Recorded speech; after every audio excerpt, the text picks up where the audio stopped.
한국은 미국의 동맹이지만 미국의 국방력에 무임승차하는 기생충에 불과해요. 지금 미국 언론이 발칵 뒤집어졌습니다. CNN 국제부 수석 앵커 엘리자베스 하퍼가 자기 입으로 내가 15년간 틀렸다고 공개 고백해버린 겁니다. 그녀가 올린 게시물이 사흘 만에 리트윗 80만을 찍었고 CNN과 BBC까지 긴급 보도에 나섰습니다. 그런데 이 앵커가 한국에 간 이유가 더 충격적입니다. 관광도 아니고 취재도 아니었습니다. 대학생 딸이 서울에서 연락이 끊겼기 때문입니다. 그리고 72시간 뒤 그녀의 세계관이 완전히 무너졌습니다. 도대체 그 72시간 동안 한국에서 무슨 일이 벌어진 걸까요? 15년간 미국에서 한국을 가장 많이 말한 사람이 한국을 가장 모르는 사람이었습니다. 대체 무슨 일이 있었던 건지 지금 바로 알아보겠습니다. 잠깐만요. 혹시 지금 어디서 듣고 계신가요? 구독과 좋아요 미리 눌러주시면 건강하고 행복한 기운 듬뿍 받으실 거예요. 저는 엘리자베스 하퍼입니다. CNN 국제부 수석 앵커. 그리고 이것은 제 세계가 무너지기 전 마지막 밤 이야기입니다. 새벽 2시 17분이었어요. 워싱턴 DC의 아파트 28층. 통유리창 너머로 국회의사당 돔이 보였습니다. 저는 책상 앞에 앉아 있었어요. 노트북 화면이 얼굴을 밝게 비추고 있었습니다. 내일 방송 원고였어요. 붉은 펜을 들었습니다. 한 문장에 밑줄을 그었어요.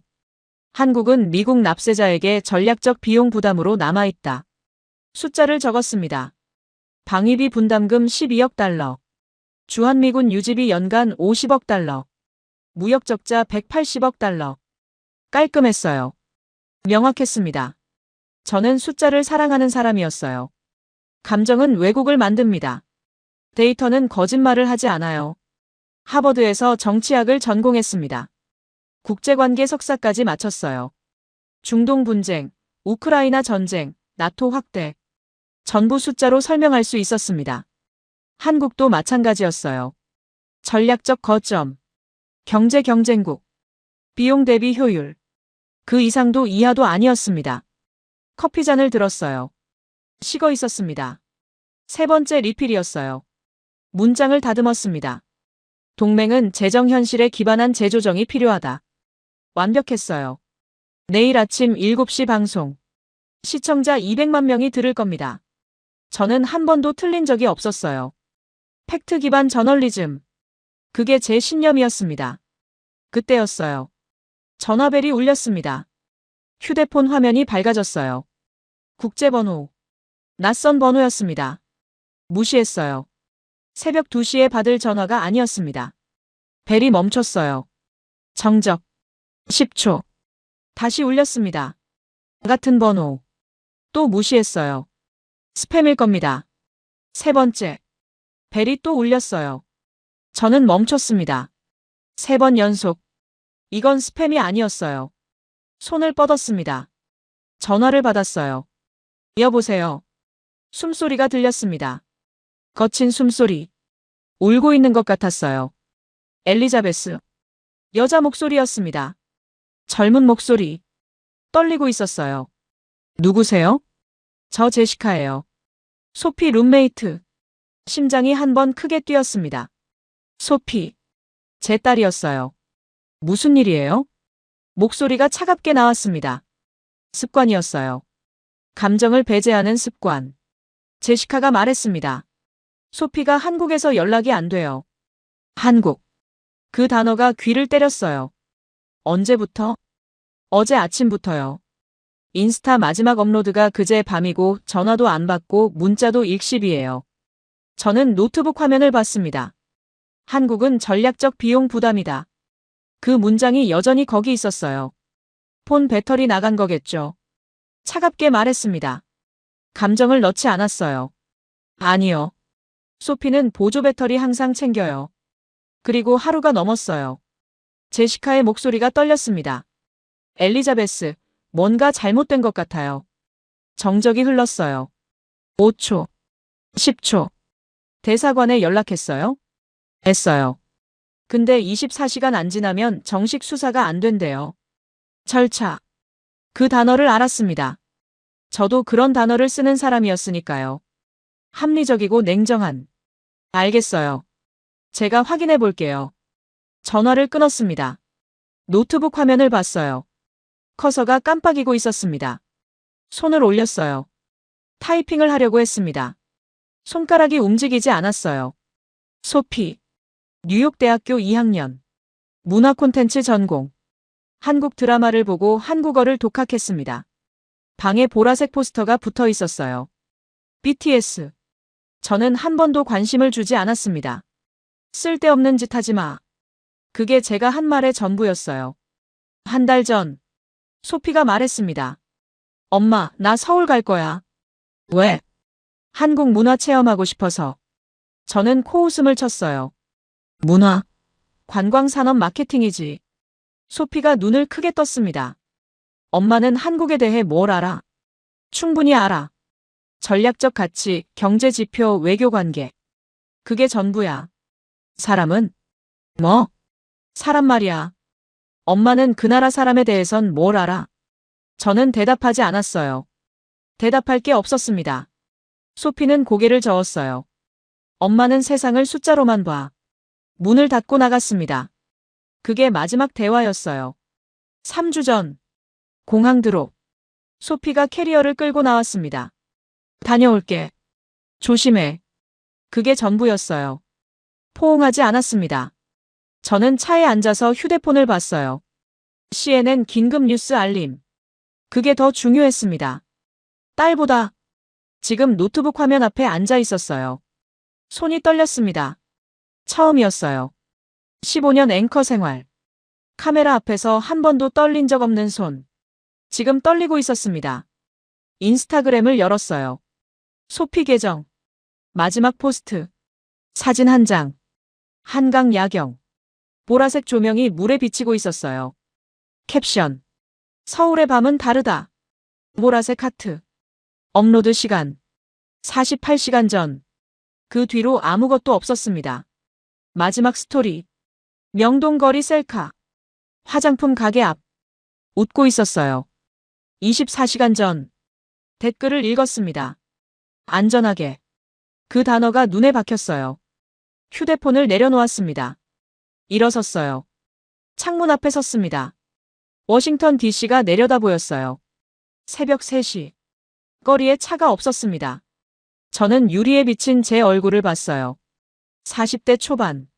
주름 하나 없는 이마. 완벽하게 정돈된 머리. 차가운 눈.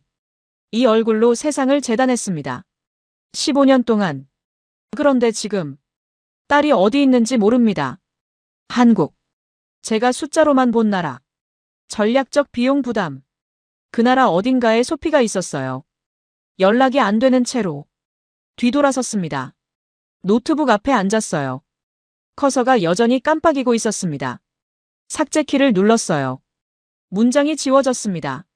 한 글자씩. 화면이 비었어요. 새 창을 열었습니다. 검색창에 타이핑했어요. 서울행 항공편. 엔터를 쳤습니다. 결과가 떴어요. 달라스 경유 14시간. 다음 출발편. 오전 10시 30분. 7시간 뒤였습니다. 예약 버튼 위에 마우스를 올렸어요. 멈췄습니다. 한국어 한마디도 못합니다. 그 나라 지리도 모릅니다. 딸이 어디 있는지도 모릅니다. 가서 뭘 할 건가요? 합리적으로 생각하면 대사관에 맡기는 게 맞았어요. 전문가들이 처리하게. 절차에 따라. 하지만 손이 움직였습니다. 클릭. 예약 완료. 2,847달러. 1등석. 결제 완료 알림이 떴어요. 인천국제공항. 처음 가보는 곳이었습니다. 휴대폰을 들었어요. CNN 프로듀서 데이비드에게 문자를 보냈습니다. 개인 사정. 일주일 휴가. 답장이 바로 왔어요. 무슨 일? 내일 방송은? 대체 앵커 세워. 엘리자베스, 지금 장난해? 읽었지만 답하지 않았어요. 침실로 갔습니다. 캐리어를 꺼냈어요. 옷을 집어넣기 시작했습니다. 서울 날씨를 검색했어요. 28도. 습도 70%. 여름 옷을 넣었습니다. 세면도구. 충전기. 여권. 기계적으로 움직였어요. 감정을 차단했습니다. 짐을 다 쌌어요. 시계를 봤습니다. 새벽 4시 15분. 지금 나가면 됩니다. 거울을 봤어요. 똑같은 얼굴. 차가운 눈. 하지만 뭔가 달랐습니다. 눈밑이 떨리고 있었어요. 미세하게. 15년 만에 처음이었습니다. 캐리어를 끌고 나왔어요. 현관문 앞에 섰습니다. 뒤돌아봤어요. 서재 불빛이 새어나오고 있었습니다. 노트북 화면이 아직 켜져 있었어요. 빈 문서. 저는 문을 닫았습니다. 엘리베이터 버튼을 눌렀어요. 내려가는 동안 생각했습니다. 한국. 숫자로만 알던 나라. 방위비 12억 달러. 무역 적자 180억 달러. 주한미군 2만 8천 명. 그 숫자 뒤에 뭐가 있는지 한 번도 궁금해하지 않았습니다. 지금 그 나라로 가고 있었어요. 딸을 찾으러. 한국어 한마디 못하는 채로. 엘리베이터 문이 열렸습니다. 로비가 비어 있었어요. 밖으로 나갔습니다. 택시를 잡았어요. 덜레스 공항. 차가 출발했습니다. 창밖으로 워싱턴이 지나갔어요. 국회의사당. 링컨 기념관. 제가 15년간 일한 도시. 숫자로 세상을 설명하던 도시. 지금 떠나고 있었습니다. 모르는 나라로. 그때는 몰랐어요. 그 나라가 제 세계 전체를 뒤집을 거라는 걸. 모르는 나라로 가는 여자. 공항에 도착했을 때 새벽 5시였습니다. 덜레스 국제공항. 체크인 카운터가 막 열리고 있었어요. 1등석 줄은 비어 있었습니다. 여권을 건넸어요. 직원이 화면을 봤습니다. 인천행이시네요. 네. 혼자 가세요? 네. 직원이 탑승권을 건넸어요. 좋은 여행 되세요. 여행이 아니었습니다. 딸을 찾으러 가는 겁니다. 하지만 말하지 않았어요. 보안 검색대를 지났습니다. 게이트로 걸어갔어요. 휴대폰이 울렸습니다. 데이비드였어요. 받았습니다. 엘리자베스, 대체 뭐 하는 거야? 개인 사정이라고 했잖아요. 오늘 방송 어떻게 할 건데? 내가 15년간 한 번도 빠진 적 없는 거 알지? 대체 앵커 세우면 돼요. 대체 앵커? 내 방송을? 시청률 알아? 알아요. 그럼. 저는 게이트 앞에 섰습니다. 인천행 비행기가 보였어요. 창문 너머로. 데이비드, 나 지금 공항이야. 뭐? 딸이 한국에서 연락이 안 돼. 잠깐만. 한국? 넌 한국 관련 보도만 10년째 하잖아. 그 나라 가본 적도 없으면서. 그래서 지금 가는 거예요. 데이비드가 웃었습니다. 비웃음이었어요. 가서 뭐 할 건데? 한국어 할 줄 알아? 저는 대답하지 못했습니다.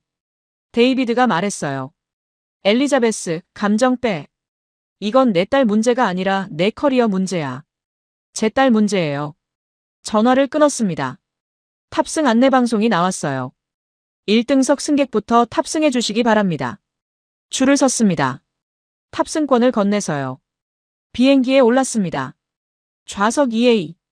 창가였어요. 앉았습니다. 승무원이 샴페인을 건넸어요. 손을 저었습니다. 물만 주세요. 비행기가 움직이기 시작했습니다. 활주로로 나갔어요. 속도가 붙었습니다. 26. 기체가 떠올랐어요. 창밖으로 워싱턴이 작아졌습니다. 국회의사당이 점이 됐어요. 사라졌습니다. 구름 위로 올라갔습니다. 기내 방송이 나왔어요. 영어로 먼저. 그 다음 한국어. 한국어 방송을 들었습니다. 한 단어도 못 알아들었어요. 그냥 소음이었습니다. 의미 없는 음절의 나열. 저는 창밖을 봤어요. 구름이 펼쳐져 있었습니다. 소피가 떠올랐어요. 3년 전. 소피가 처음 한국어 교재를 샀을 때 방에서 혼자 공부하고 있었습니다. 저는 지나가다가 봤어요. 뭐하니? 한국어 공부. 왜? BTS 노래 가사 이해하고 싶어서. 저는 코웃음을 쳤습니다. 쓸데없는데 시간 낭비하지 마. 소피가 저를 봤어요. 엄마는 왜 항상 그래? 뭐가? 다른 나라 문화에 관심 갖는 게 왜 쓸데없어? 저는 대답했습니다. 관심 가져도 돼. 하지만 우선순위를 생각해. 넌 정치학 전공이잖아. 나 문화 콘텐츠로 바꿨어. 뭐? 전공. 문화 콘텐츠로 바꿨어. 저는 멈췄어요. 왜? 내가 하고 싶은 거니까. 소피는 교재로 돌아갔습니다. 저는 더 이상 말하지 않았어요. 문을 닫고 나왔습니다. 그날 밤, 남편 제임스에게 말했어요. 소피가 전공을 바꿨대. 뭘로? 문화 콘텐츠. 제임스가 웃었습니다. 좋잖아. 자기가 좋아하는 거 하는 건데. 저는 고개를 저었어요. 현실성이 없어. 엘리자베스, 넌 너무 차가워. 뭐? 딸이 좋아하는 걸 찾았는데 왜 그렇게 반응해? 전 현실을 말하는 거예요. 현실? 넌 숫자만 보잖아. 제임스는 일어났습니다. 침실로 들어갔어요. 문을 닫았습니다. 저는 거실에 혼자 남았습니다. 그때도 이해하지 못했어요. 제가 뭘 잘못했는지. 지금 비행기 안. 14시간째. 식사가 나왔습니다. 손도 안 댔어요. 승무원이 물었어요. 괜찮으세요? 네. 거짓말이었습니다. 괜찮지 않았어요. 딸이 어디 있는지 모릅니다. 한국어 한마디 못합니다. 그 나라에 대해 아는 게 숫자뿐입니다. 창밖을 봤어요. 태평양이었습니다. 끝없이 펼쳐진 바다. 저 아래 어딘가에 한국이 있습니다. 소피가 사랑한 나라. 제가 한 번도 이해하려고 하지 않은 나라. 눈을 감았어요. 소피의 얼굴이 떠올랐습니다. 공항에서 헤어질 때. 다녀올게. 조심해. 그게 전부였어요. 안아주지 않았습니다. 잘 다녀오라고도 하지 않았어요. 만약 그게 마지막이면? 그 생각이 머리를 때렸습니다. 마지막 대화가 조심해 두 마디면? 가슴이 조였어요. 처음이었습니다. 이런 감정. 15년간 느껴본 적 없는. 기내 방송이 또 나왔어요. 한국어. 여전히 못 알아들었습니다. 하지만 이번엔 달랐어요. 소피는 이 언어를 알아듣습니다. 3년 동안 혼자 공부해서 제가 쓸데없다고 한 그 언어를. 그 언어가 지금 필요했어요. 딸을 찾으려면. 비행기가 흔들렸습니다. 난기류. 기체가 약간 떨렸어요. 안전벨트 사인이 켜졌습니다. 저는 창밖을 봤어요. 구름 사이로 햇빛이 비쳤습니다. 한국까지 3시간 남았습니다. 3시간 뒤. 모르는 나라에 내립니다. 한국어 한마디 못하는 채로. 딸이 어디 있는지도 모르는 채로. 가서 뭘 할 수 있을까요? 모르겠습니다. 하지만 가야 했어요. 엄마니까. 처음으로 그 단어가 숫자보다 무거웠습니다. 엄마.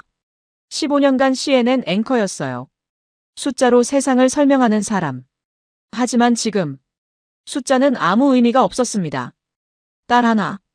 그것만 중요했어요. 기내 조명이 어두워졌습니다. 승객들이 잠들기 시작했어요. 저는 잠들 수 없었습니다.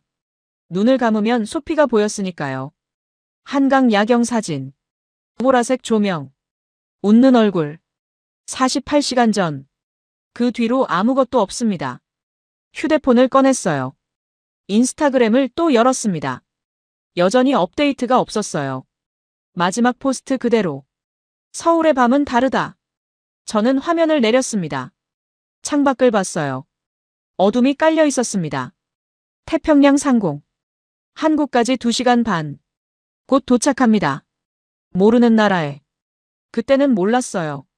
그 나라가 저를 어떻게 바꿀지. 한국, 첫 번째 균열. 인천공항에 내렸을 때 새벽 5시였습니다. 14시간을 날아왔어요. 한 숟가락도 못 먹었습니다. 1시간도 못 잤어요. 비틀거리면서 입국장을 지났습니다. 첫 인상이 이상했어요. 깨끗했습니다. 너무 깨끗했어요. 바닥이 반짝거렸습니다. 저는 멈춰 섰어요. 바닥을 내려다봤습니다. 덜레스 공항은 껌 자국이 바닥에 붙어 있어요. 쓰레기통 주변에 컵이 굴러다닙니다. 여기는 그런 게 없었어요. 새벽 5시인데 화장실도 냄새가 안 났습니다. 저는 속으로 생각했어요. 공항이야 어디든 깨끗하지. 별것 아니야. 문제는 그 다음이었습니다. 밖으로 나왔어요. 한글 간판뿐이었습니다. 택시 승강장을 찾았어요. 표지판이 한국어. 한 글자도 못 읽었습니다. 사람들에게 물어봐야 했어요. 택시? 손짓을 했습니다. 한 남자가 방향을 가리켰어요. 고개를 숙였습니다. 감사합니다. 한국어로 할 줄 아는 유일한 말이었어요. 택시 승강장. 줄을 섰습니다. 5분 만에 차례가 왔어요. 탔습니다. 기사가 뒤를 돌아봤어요. 50대 후반으로 보이는 남자였습니다. 한국어로 뭔가 물었어요. 못 알아들었습니다. 명동. 호텔. 명동. 영어로 말했어요. 기사가 고개를 갸웃했습니다. 휴대폰을 꺼냈어요. 호텔 주소를 보여줬습니다. 영어로 된 주소. 기사가 한참 들여다봤어요. 고개를 끄덕였습니다. 내비게이션에 뭔가를 입력했어요. 차가 출발했습니다. 창밖으로 새벽 서울이 보였어요. 고속도로가 넓었습니다. 깨끗했어요. 가로등 불빛이 일정한 간격으로 줄지어 있었습니다. 도로 위에 쓰레기가 없었어요. 워싱턴 고속도로에는 타이어 파편이 굴러다니는데 여기는 그런 게 보이지 않았습니다. 20분쯤 달렸을까요? 기사가 갑자기 휴대폰을 꺼냈어요. 운전 중에 뭐 하는 거지? 뭔가를 열심히 누르기 시작했습니다. 그리고 화면을 제게 보여줬어요. 번역기였습니다. 화면에 영어가 떠 있었어요. 걱정하지 마세요. 서울은 안전합니다. 저는 화면을 봤습니다. 그리고 기사를 봤어요. 기사가 웃고 있었습니다. 제 표정을 보고 불안해 보였나 봐요. 새벽 5시에 혼자 택시 탄 외국인. 눈이 빨갛고 얼굴이 엉망인. 저는 아무 말도 못했습니다. 고개만 끄덕였어요. 40분 만에 호텔에 도착했습니다. 명동의 비즈니스 호텔. 프런트에 직원이 있었어요. 새벽인데도 20대 여직원이었습니다. 체크인 하시겠어요? 영어로 물었어요. 발음이 꽤 정확했습니다. 아니요. 제 딸이 연락이 안 돼요. 경찰에 가야 하는데 어떻게 가야 할지 모르겠어요. 영어로 말했습니다. 직원의 표정이 바뀌었어요. 사무적인 미소가 사라졌습니다. 진지한 얼굴이 됐어요. 잠깐만요. 메모지를 꺼냈습니다. 거기에 3개의 번호를 적었어요. 112는 경찰이에요. 119는 소방구급이고요. 그리고 1330은 관광 한라인인데 영어 통역사가 24시간 연결됩니다. 그렇게 설명해줬어요. 저는 메모지를 받아들었습니다. 영어 통역 서비스가 있다고요? 24시간. 네. 그리고 여기서 가장 가까운 경찰서는 남대문 경찰서예요. 걸어서 15분인데 택시 타시면 5분이에요. 직원이 카운터 뒤로 갔습니다. 전화기를 들었어요. 한국어로 뭔가를 빠르게 말했습니다. 1분쯤 통화하고 끊었어요. 택시 불렀어요. 3분이면 와요. 그리고 기사님한테 남대문 경찰서라고 말해뒀으니까 주소 안 보여주셔도 돼요. 저는 멍하니 서 있었습니다. 이 사람은 지금 자기 업무 범위 밖 일을 하고 있었어요. 호텔 프런트 직원이 경찰서 택시를 잡아주는 게 매뉴얼에 있을 리 없잖아요. CNN 본사 로비에서 이런 부탁을 하면 911에 전화하세요. 한마디로 끝납니다. 나가려는데 직원이 불렀어요. 잠깐만요. 카운터 아래에서 물병 하나와 에너지바를 꺼냈습니다. 식사 못하셨을 것 같아서요. 저는 물병을 받아들었습니다. 뭐라고 해야 할지 몰랐어요. 감사합니다. 그게 전부였습니다. 그 이상 말이 안 나왔어요. 밖으로 나왔습니다. 택시가 이미 와 있었어요. 탔습니다. 기사가 아무 말 없이 출발했어요. 주소를 물어보지도 않았습니다. 호텔 직원이 미리 말해둔 거죠. 택시 안에서 물병을 열었어요. 물을 마셨습니다. 창밖을 봤어요. 새벽 6시가 되어가고 있었습니다. 서울거리에 사람들이 하나둘 나오기 시작했어요. 출근하는 사람들, 바쁘게 걸어가는 사람들, 커피를 들고 걷는 사람들. 평범한 아침이었습니다. 저는 손에 든 메모지를 봤어요. 3개 번호. 그리고 생각했습니다. 이 나라에 대해 내가 아는 게 뭐가 있지? 방위비 12억 달러. 주한미군 2만 8천 명. 무역적자 180억 달러. 전부 숫자였어요. 사람은 하나도 몰랐습니다. 그런데 방금 호텔 직원은 새벽에 혼자 들어온 외국인한테 경찰서 택시를 잡아주고 물병까지 건네줬어요. 이름도 모르는 사람한테 팁을 기대한 걸까요? 아니었어요. 그 직원은 팁 이야기를 꺼내지도 않았습니다. 왜 저렇게 해준 거지? 그때는 의문이었습니다. 감동이 아니었어요. 그냥 이상했습니다. 미국에서는 저런 일이 없으니까요. 택시가 경찰서 앞에 섰어요. 요금을 냈습니다. 내리면서 경찰서 건물을 올려다봤어요. 여기서 딸을 찾을 수 있을까? 한국어 한마디 못하는 제가 이 낯선 나라에서 입구에 표지판이 보였습니다. 한글 아래에 영어가 쓰여 있었어요. 외국인 방문자 지원. 문을 밀었습니다. 그리고 저는 그 안에서 제 인생 전체를 뒤흔들 한 시간을 보게 됩니다. 국가가 아니라 사람이 움직인다. 안으로 들어가자 접수 창구가 보였습니다. 경찰관 한 명이 앉아 있었어요. 30대 초반으로 보이는 남자. 저를 보더니 한국어로 뭔가 말했습니다. 당연히 못 알아들었어요. 제 딸이 실종됐어요. 도와주세요. 영어로 말했습니다. 평소에는 카메라 앞에서 유려한 영어를 구사하는 사람이에요. 200만 시청자 앞에서 동맹분담금 세부 조항을 논하는 사람. 그런데 지금 딸이 사라진 나라 경찰서에서 떨리는 목소리로 더듬고 있었습니다. 접수 경찰관이 고개를 끄덕였어요. 바로 두 가지를 했습니다. 하나, 주머니에서 휴대폰을 꺼내 번역 앱을 켰어요. 둘, 내선 전화를 들어 어딘가에 빠르게 한국어로 말했습니다. 3분이 지났어요. 복도 끝에서 한 남자가 걸어왔습니다. 셔츠에 넥타이를 맨 형사. 30대 후반 정도. 카드를 보여줬어요. 영어로 이름이 써 있었습니다. 박준석. 수사과 형사였어요. 미세스 하퍼? 영어로 물었습니다. 유창하지는 않았지만 알아들을 수 있었어요. 네. 이쪽으로 오시죠. 자세한 이야기를 좀 더 듣고 싶습니다. 그렇게 말하며 안내했어요. 수사과 사무실로 들어갔습니다. 책상 위에 모니터 2대가 놓여 있었어요. 박 형사가 의자를 하나 끌어다 자기 옆에 놨습니다. 여기 앉으세요. 딸분 사진 있습니까? 휴대폰을 꺼냈어요. 소피 사진을 보여줬습니다. 인스타 프로필 사진. 박 형사가 사진을 자세히 들여다봤어요. 마지막 연락이 언제입니까? 이틀 전 저녁이요. 한강에서 사진 올린 게 마지막이에요. 한강. 어느 지역입니까? 여의도인 것 같아요. 박 형사가 모니터를 켰습니다. 화면에 CCTV 영상이 떴어요. 여의도 한강공원 일대. 날짜와 시간이 화면 하단에 찍혀 있었습니다. 여기서부터 확인해 보겠습니다. 영상이 재생됐어요. 사람들이 공원에서 걷고 있었습니다. 밤이었어요. 조명이 켜져 있었습니다. 박 형사가 소피 사진을 모니터 옆에 세워놨어요. 그리고 영상을 하나하나 확인하기 시작했습니다. 카메라 각도를 바꿨어요. 시간대를 조정했습니다. 화면을 확대했어요. 10분이 지났습니다. 못 찾았어요. 20분. 박 형사가 카메라를 다른 위치로 전환했습니다. 30분. 저는 초조해서 다리를 떨기 시작했어요. 박 형사는 포기하지 않았습니다. 화면을 뒤로 감았다가 앞으로 돌렸어요. 또 다른 카메라로 바꿨습니다. 얼굴이 진지했어요. 한마디도 하지 않고 모니터만 봤습니다. 40분이 됐을 때 저는 입을 열었어요. 형사님, 다른 사건도 있을 텐데 이렇게 오래 해도 되는 겁니까? 박 형사가 모니터에서 눈을 떼지 않은 채 대답했습니다.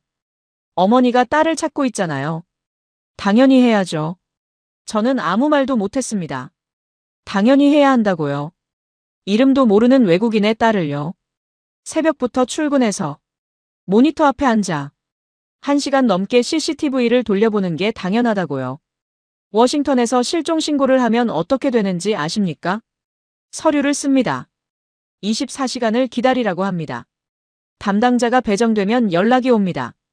그 담당자가 CCTV를 같이 봐주는 일은 없어요. 절대로요. 절차에 따라 진행됩니다. 그 한마디가 끝입니다.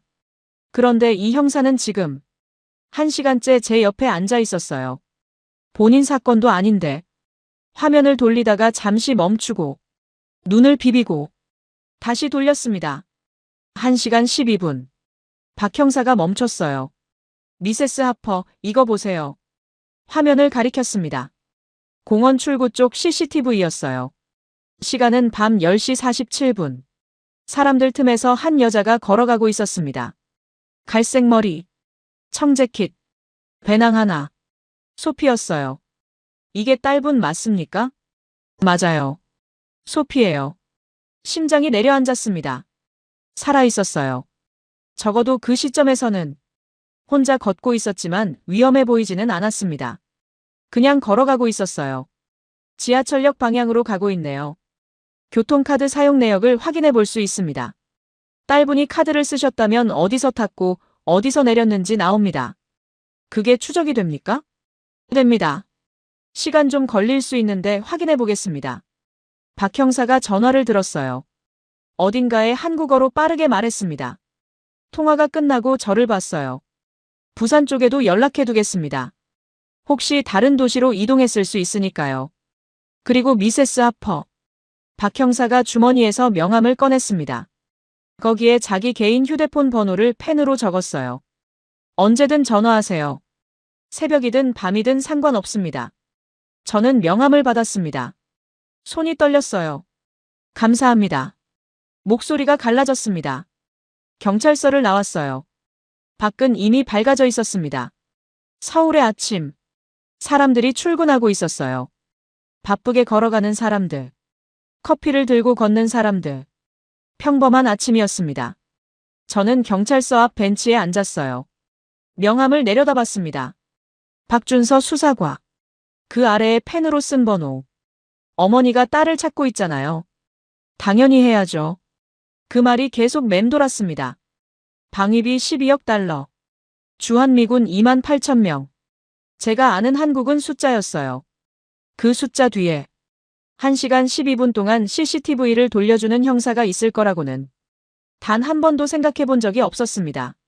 처음으로 숫자가 흔들렸습니다. 속도의 나라, 마음의 나라. 전화가 울렸습니다. 막 형사였어요. 미세스 하퍼, 기차 예매 기록 나왔습니다. 딸분이 서울역에서 KTX를 탔어요. KTX? 한국 고속열차입니다. 행선지가 부산역이에요. 부산. 서울에서 325km 떨어진 도시. 딸이 왜 거기로 갔는지 알 수 없었습니다. 하지만 움직여야 했어요. 서울역으로 가세요. KTX 타시면 2시간 40분이면 부산 도착합니다. 부산 해운대 경찰서에 미리 연락해 두겠습니다. 전화를 끊었어요. 택시를 잡았습니다.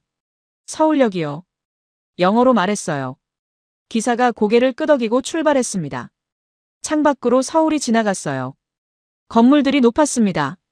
도로가 깨끗했어요. 신호를 잘 지키고 있었습니다. 서울역에 도착했어요. 건물을 올려다봤습니다. 크고 현대적이었어요. 매표소로 걸어갔습니다. 직원이 영어를 했어요. 부산행이요? 네. 다음 열차 30분 뒤에 있습니다. 얼마입니까? 59,800원이요. 계산을 해봤어요. 약 43달러. 325km를 43달러에 간다고요? 워싱턴에서 뉴욕까지 암트랙이 300km에 150달러는 냅니다. 그것도 5시간 반 걸리면서요. 표를 샀습니다. 승강장으로 내려갔어요. 기차가 서 있었습니다. 하얀색이었어요. 앞부분이 날카롭게 뾰족했습니다. 유선형. 깨끗했어요. 먼지 한 점 없었습니다.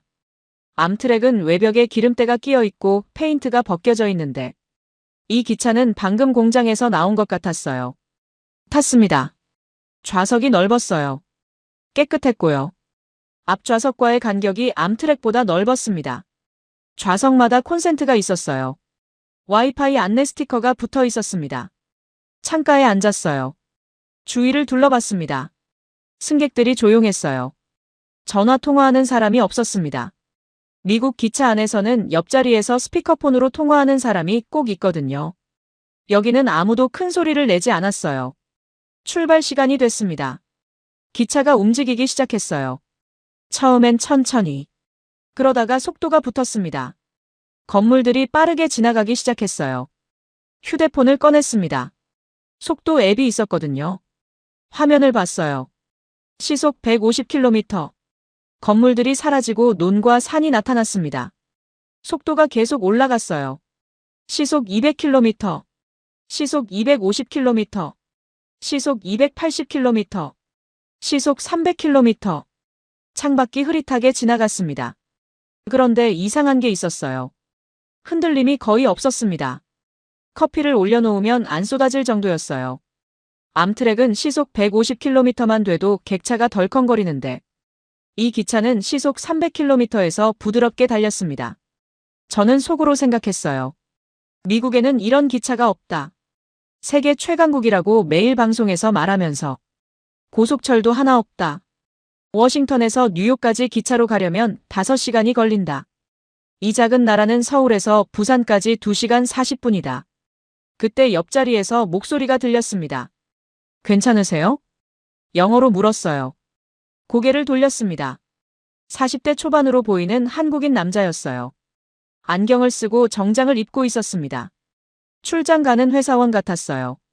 네. 얼굴이 안 좋아 보여서요. 제 얼굴이 그렇게 엉망이었나 봅니다. 14시간 비행에 한숨도 못 자고 경찰서에서 1시간 넘게 CCTV를 보고 지금 딸을 찾으러 부산으로 가는 중이니까요. 딸이 부산에 있는 것 같은데 연락이 안 돼서요. 제가 왜 이 낯선 사람한테 이런 말을 했는지 모르겠어요. 피곤했던 거겠죠. 아니면 누군가한테 말을 하고 싶었던 거겠죠. 남자의 표정이 진지해졌습니다. 부산 어디쯤인지 아세요? 모릅니다. 해운대 경찰서에 가보라고 하더라고요. 남자가 휴대폰을 꺼냈어요. 뭔가를 검색하기 시작했습니다. 혹시 딸분이 게스트하우스에 묵고 있을 수도 있어요. 외국인 배낭여행객 많이 가면 해운대 쪽 게스트하우스에 많이 머무르거든요. 화면을 보여줬습니다. 해운대 근처 게스트하우스 목록이었어요. 10개가 넘었습니다. 전화번호까지 다 나와 있었어요. 이거 사진 찍어두세요. 경찰서에서 안 되면 직접 전화해 보셔도 돼요. 저는 사진을 찍었습니다. 그리고 남자를 봤어요. 왜 이렇게까지 해주시는 겁니까? 진짜 모르겠었어요. 기차에서 옆자리에 앉은 사람이 낯선 외국인의 사정을 듣고 게스트하우스 목록까지 검색해주는 일이 미국에서는 없습니다. 절대로요. 뉴욕 지하철에서 옆 사람한테 말 걸면 미친 사람 취급받아요. 남자가 웃었습니다. 별거 아닌데요. 딸 찾으시는 거잖아요. 또 그 말이었어요. 박 형사도 같은 말을 했습니다.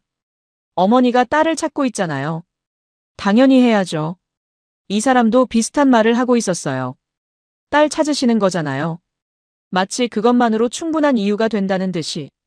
미국에서는 이유가 충분하지 않으면 아무도 안 움직입니다. 돈이 되거나, 의무가 되거나, 법적 책임이 있거나, 셋 중 하나는 있어야 해요. 그런데 이 나라 사람들은 이유 없이 움직이고 있었어요. 택시기사는 번역 앱으로 서울은 안전합니다를 보여줬고, 호텔 직원은 경찰서 택시를 잡아주고 물병을 건넸고, 형사는 1시간 12분 동안 CCTV를 돌려줬고, 지금 옆자리 이 사람은 게스트하우스 목록을 검색해주고 있었어요. 전부 이름도 모르는 외국인한테요. 대가도 없이요. 남자가 명함을 건넸습니다.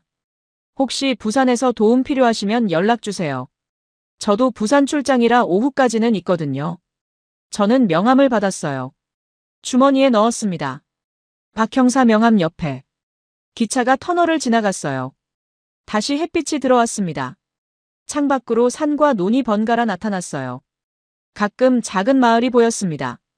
2시간이 지났어요. 안내방송이 나왔습니다.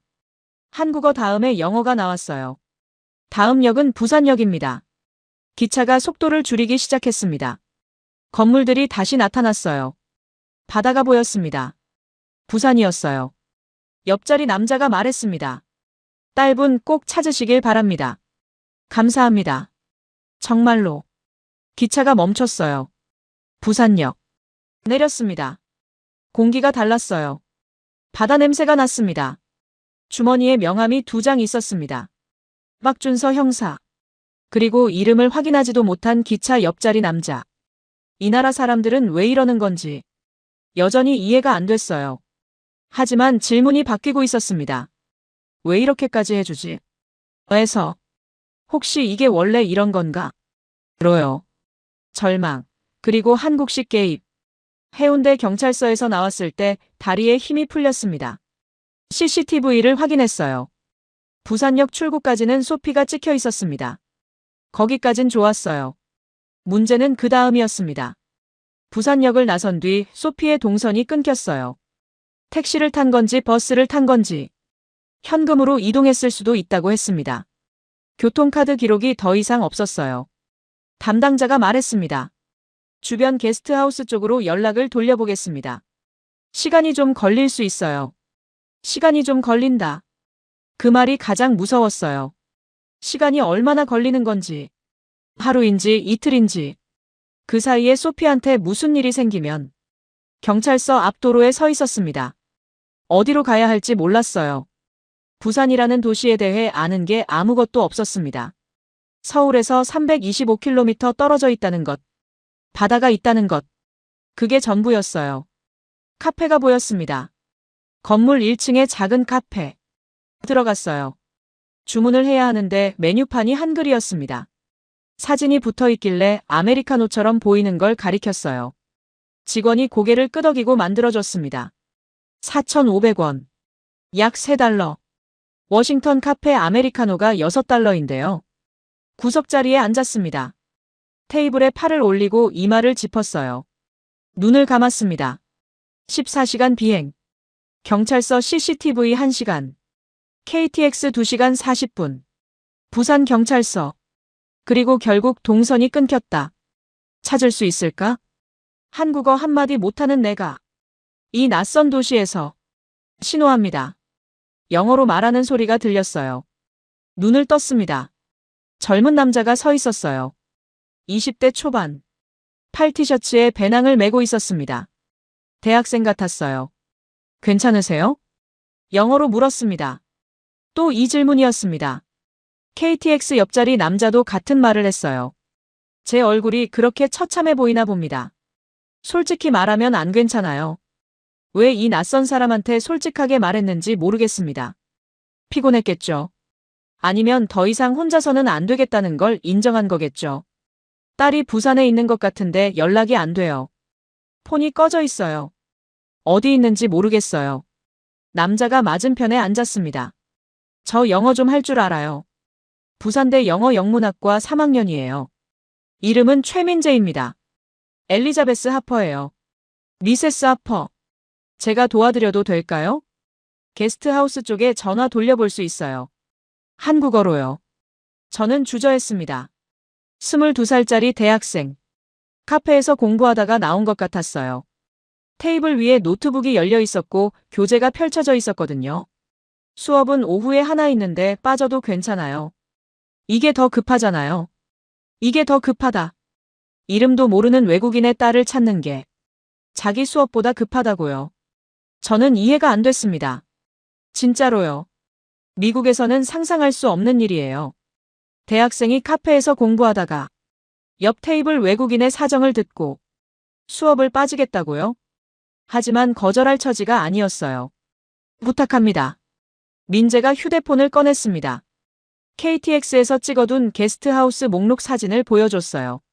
민재가 목록을 보더니 고개를 끄덕였습니다. 해운대 쪽이면 여기부터 해볼게요. 전화를 걸기 시작했어요. 한국어로 하나하나. 안녕하세요. 혹시 미국인 여자분 묻고 계시나요?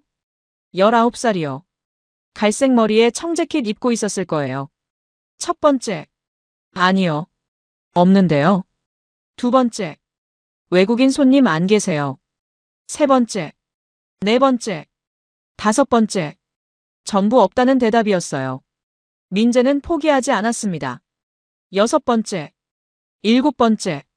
전화를 끊고 다시 걸고. 목소리 톤이 바뀌지 않았어요. 한 번도 귀찮다는 기색을 안 보였습니다. 저는 맞은편에서 지켜보고 있었어요. 22살짜리 대학생이 낯선 사람을 위해 전화를 돌리고 있었습니다. 자기 시간을 쏟으면서 아무 대가 없이 왜 이렇게까지 해주는 거야? 참을 수가 없어서 물었습니다. 민재가 전화를 잠시 내려놓고 저를 봤어요. 잠깐 생각하는 것 같았습니다. 그리고 말했어요. 한국에서는 원래 이래요. 누가 힘들어 보이면 그냥 돕는 거예요. 특별한 이유 없어요. 특별한 이유가 없다. 저는 아무 말도 못했습니다. 목이 뜨거워졌어요. 15년 동안 방송에서 한국을 말했습니다. 방위비, 무역 적자, 분담금 협상, 미국 납세자의 부담. 전부 숫자였어요. 한 번도 이 나라 사람을 만나본 적이 없었습니다. 숫자 뒤에 어떤 사람들이 사는지 관심조차 없었어요. 그 숫자 뒤에 이런 사람이 있었습니다. 카페에서 공부하다가 옆 테이블 외국인의 얼굴이 안 좋아 보여서 말을 걸고 수업을 빠지고 전화를 돌리는 22살짜리 대학생. 민재가 8번째 전화를 걸었습니다. 안녕하세요. 혹시 미국인 여자분 묻고 계시나요? 19살이요. 잠시 침묵이 흘렀어요. 민재의 표정이 바뀌었습니다. 눈이 커졌어요. 네. 있어요? 갈색 머리요? 폰을 잃어버려서 연락을 못하고 있다고요? 저는 벌떡 일어났습니다. 민재가 저를 봤어요. 고개를 끄덕였습니다. 미세스 하퍼. 찾은 것 같아요. 이 나라가 딸을 지켰다. 민재가 전화를 끊고 주소를 메모했습니다. 해운대 골목 안쪽에 있는 작은 게스트하우스였어요. 여기서 택시로 10분이에요. 같이 가시죠. 택시를 잡았습니다. 민재가 기사한테 한국어로 주소를 말했어요. 차가 출발했습니다. 저는 뒷좌석에서 주먹을 쥐고 있었어요.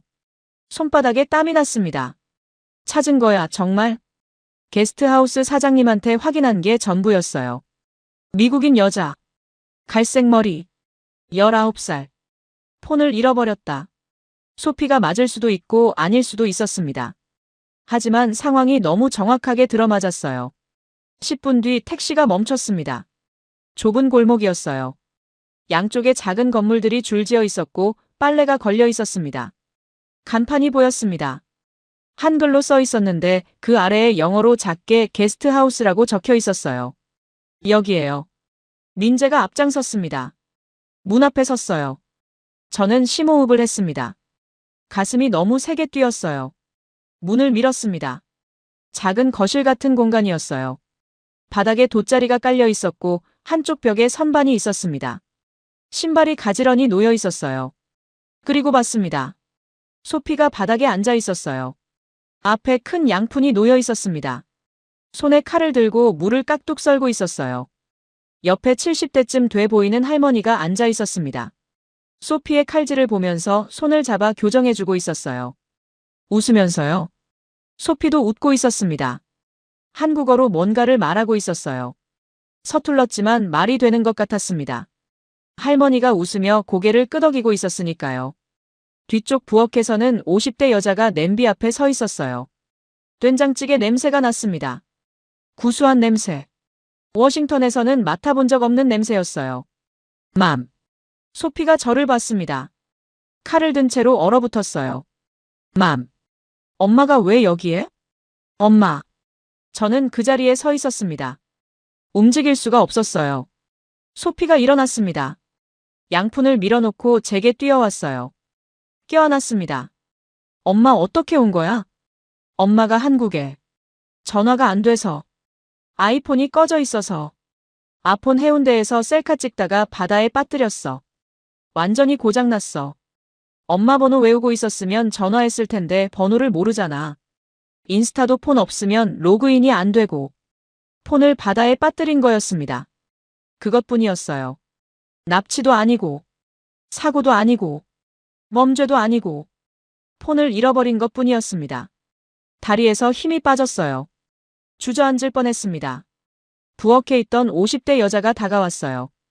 게스트하우스 사장님이었습니다. 민재가 통역을 했습니다. 이분이 사장님이에요. 장혜숙 씨. 이틀 전에 이 아이가 들어왔어요. 울고 있었어요. 폰을 잃어버려서 어디로 가야 할지 모르겠다고요. 돈은 있는데 연락할 방법이 없다고. 그래서 여기서 지내라고 했어요. 제 폰으로 대사관에 전화하려고 했는데 이 아이가 엄마 번호를 모른대요. 내일 같이 대사관 가려고 했어요. 저는 장혜숙 씨를 봤습니다. 왜 모르는 사람을 재워준 겁니까?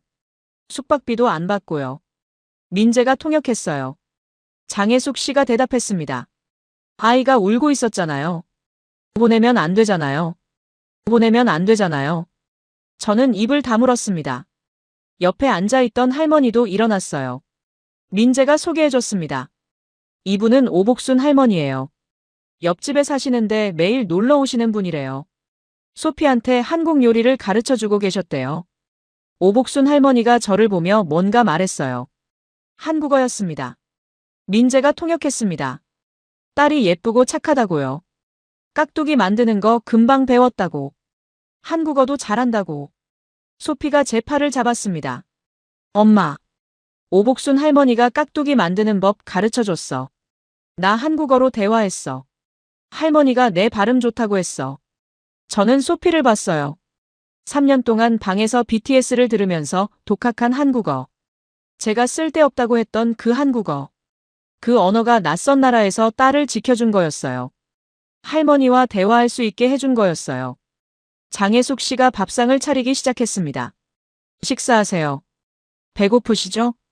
된장찌개, 밥, 김치, 나물, 계란말이.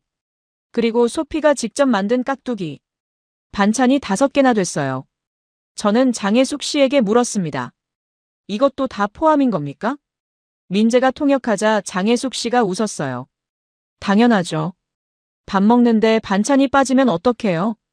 당연하다고요. 미국 식당에서 반찬을 추가하면 전부 돈이에요. 샐러드 추가 4달러. 소스 추가 1달러. 전부 따로 계산합니다. 여기서는 5가지 반찬이 그냥 나왔어요. 당연하다는 듯이. 숟가락을 들었습니다. 한 숟가락 떴어요. 입에 넣었습니다. 따뜻했어요. 깊은 맛이었습니다. 14시간 비행과 경찰서와 기차와 카페를 거치면서 아무것도 못 먹었어요. 호텔 직원이 준 에너지바 하나가 전부였습니다. 그리고 지금 이 따뜻한 국물이 목을 타고 내려갔어요. 깍두기를 집었습니다. 소피가 만든 깍두기. 아삭했어요. 시원했습니다. 그리고 저는 숟가락을 내려놓았습니다. 고개를 숙였어요. 울었습니다. 소피가 놀랐어요. 장혜숙 씨가 조용히 자리를 비켜줬습니다. 오복순 할머니가 민재한테 뭐라고 했어요. 민재가 작게 대답했습니다. 아마 어머니가 감격해서 그래요. 같은 말이었을 겁니다. 한참 후에 고개를 들었어요. 소피를 봤습니다. 이 사람들이 널 지키고 있었구나. 소피가 고개를 끄덕였어요. 눈이 빨개져 있었습니다. 네. 장혜숙 이모가 밥 해주고, 오복순 할머니가 놀아주고, 엄마. 한국 사람들 진짜 좋아. 장혜숙 씨를 봤어요. 오복순 할머니를 봤습니다. 민재를 봤어요. 이름도 모르는 외국인의 딸을 자기 집에 재우고, 밥을 해주고, 요리를 가르쳐주고, 왜냐고 물으면, 보내면 안 되잖아요 라고 대답하는 사람들. 이게 제가 방송에서 비용 부담이라고 말하던 그 나라 사람들이었습니다. KTX를 타고 서울로 돌아왔습니다. 서울역에서 박 형사한테 전화했어요. 찾았습니다. 무사합니다. 다행이에요. 미세스 하퍼. 정말 다행입니다. 박 형사 목소리가 밝아졌어요. 형사님 정말 감사합니다. 그 1시간 12분 평생 잊지 않겠습니다. 별 말씀을요. 어머니시니까요. 또 그 말이었어요. 어머니시니까. 당연히 해야 하니까. 인천공항 면세점. 소피가 뭔가를 사왔어요. BTS 앨범이었습니다. 2장. 하나는 내 거고 하나는 엄마 거야. 저는 앨범을 받았습니다. 보라색 표지. 3년 동안 소피 방벽에 붙어있던 그 색깔. 고마워. 소피가 웃었어요. 엄마가 BTS 앨범을 받다니. 탑승 게이트. 소피는 옆에서 졸고 있었어요. 저는 휴대폰을 꺼냈습니다. X앱을 열었어요. 타이핑을 시작했습니다. 나는 15년간 CNN에서 한국을 비용 부담이라고 방송했다.